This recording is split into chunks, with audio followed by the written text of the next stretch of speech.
એવા સ્વજનો અનમોલ મળ્યા છે. ભર ઉનાળે પણ ભીંજવી દે સ્નેહથી, પ્રેમથી ગૂંથાયેલા લોકો અનમોલ મળ્યા છે. શબ્દ જુઓ તો બે, સ્નેહ અને મિલન. સ્નેહ એટલે પ્રેમ, મિલન એટલે મળવું.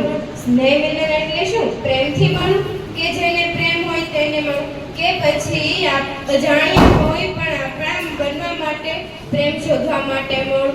તો અહીં પધારેલા મિત્રો, પરિવારજનો, સ્વજનો, આપ સૌનું બરનાળિયા પરિવારની દીકરી ખુશી પ્રેમની પવિત્રતાથી, અંતરની આહલાદતાથી, લથપથ લાગણીઓથી અને સ્નેહની સરવાણીથી સ્વાગત કરું છું. આજે હું તમને પરિવાર વિશે કંઈક કહેવા માંગુ છું. જેમનો સ્વાર્થ એકબીજાનું સ્મિત છે, જેમની ખુશી એકબીજા પર આધારિત છે, જે બંધન નથી પણ જોડાણ છે, તે તો સંબંધોની ખાણ છે.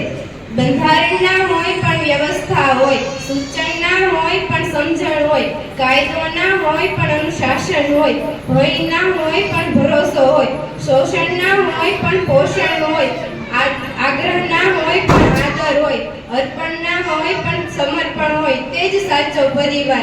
હા, હું માનું છું દરેક ઘરમાં, દરેક પરિવારમાં સમસ્યા જરૂર હશે, પણ તે લોકો ખુશનસીબ છે કે જેમની પાસે પરિવાર હોય છે. પરિવાર નામનો ભલે કોઈ વાર નથી, પરિવાર નામનો ભલે કોઈ વાર નથી, પણ તેના વગર શક્ય એક પણ તહેવાર નથી. मुश्किलों का कोई मोड़ नहीं होता, कुछ रिश्तों का कोई तोड़ नहीं होता. मुश्किलों का कोई मोड़ नहीं होता, कुछ रिश्तों का कोई तोड़ नहीं होता. वैसे तो मिल जाते हैं लोग हर मोड़ पर परिवार की तरह कोई अनमोल नहीं होता. જો તમારે ઈશ્વર પાસે કંઈક માંગવું જ હોય ને, તો પરિવારની એકતા અને ખુશી માંગજો. કારણ કે મેં ગરીબને મંદિરની બહાર પરિવાર સાથે હસતા પણ જોયા છે અને અમીરને મંદિરની અંદર પરિવાર માટે રડતા પણ જોયા છે.